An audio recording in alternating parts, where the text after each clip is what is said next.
between the United States and Syria, but the problem that many would have with that is the continued allegations of human rights abuses by your government. Now, just today, we have a new report from Amnesty International about Sadaya prison, human slaughterhouse, they call it, 5,000 to 13,000 detainees hanged in mass hangings there, horrific conditions, trials of blindfolded prisoners, 1 to 3 minutes in length, no lawyers, secret, all in secret. This would, on its face, be contrary to every aspect of international law. Yeah. What do you know about what's going on in that prison? Let's first of all talk about the first part of your question, which is the problem for the United States to open a relation with Syria regarding the human rights. I would ask you, how could you have this close, very close relation, intimate relation with Saudi Arabia? Do you consider beheading as a human right criteria? Yes, but I'm not interviewing the King of Saudi Arabia right now. I'm interviewing you. Yeah, and I'm asking you about reports of human rights abuses in your prison, in your country. You own the question, I own the answers. So that's my answer.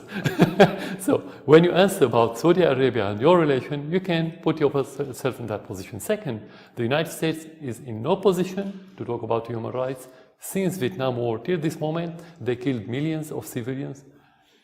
If you don't want to talk about 1.5 million in Iraq without any assignment by the Security Council. So the United States in no position to say, I don't open a relation because of human rights, and they have to use one standard. This is first. The second part now. Yes. Now I can move to the right.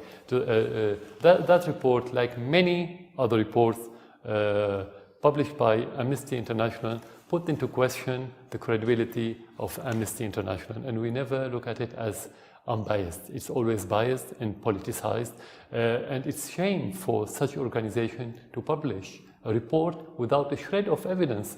They said it's based on interviews. Interviews. What about the document? What about the concrete evidence? Not single interviews with 4 former prison officials and guards, 3 former Syrian judges, 3 doctors at the prisons. It means nothing. No, it's interview. No. When you need to make a report, you need evidence, concrete evidence. You can make any report. You can pay money to anyone, like Qatar did last year.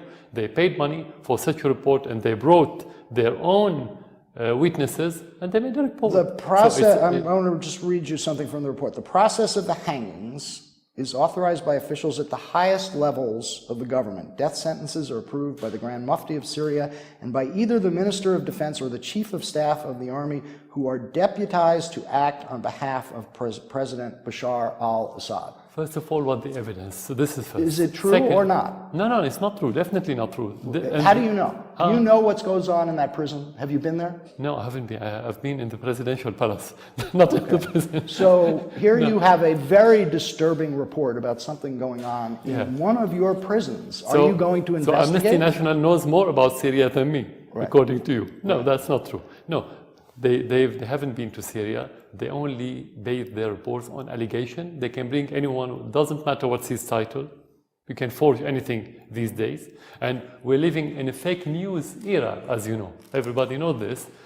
So we don't have to depend on this. Second, you have to talk about reality. They said in their report that we made serial executions. Is that correct? Yes, mass hangings. First of all, execution is part of the Syrian law. If the Syrian government or institution wants to do it, they can make it legally because it's been there for decades. Secret trials, no lawyers? Why do they need it if they can make it legally? They don't need anything secret. Is that legal in your country? Yeah, of course it's legal. For decades since the independence, the execution, according to the law, after a trial, is a legal action, like any other court in many countries in this region. Will you allow international monitors to visit that prison and inspect and investigate these reports? It depends on the credibility of that organization, not anyone, because they're going to use this visit just to demonize the Syrian government more and more and more, like what's happening. This is not the first time that very serious human rights allegations have been made.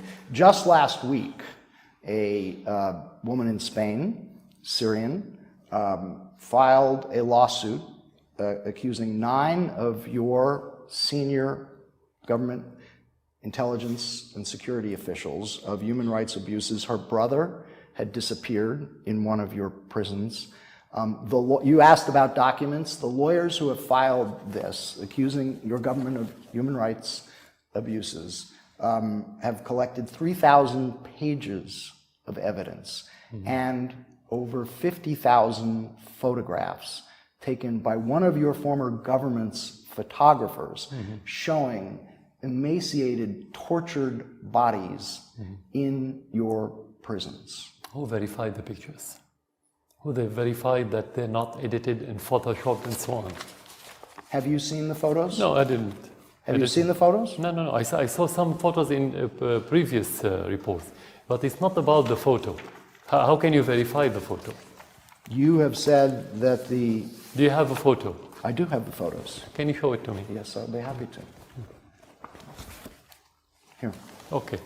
This photo, have you verified who are those? Because you have it and because you mention it in front of your audience. There's a number of photos. You have to convince your audience. You cannot mention such a picture without verifying who are those and where and everything about it, just to put it in front of the audience, tell them, oh, they've been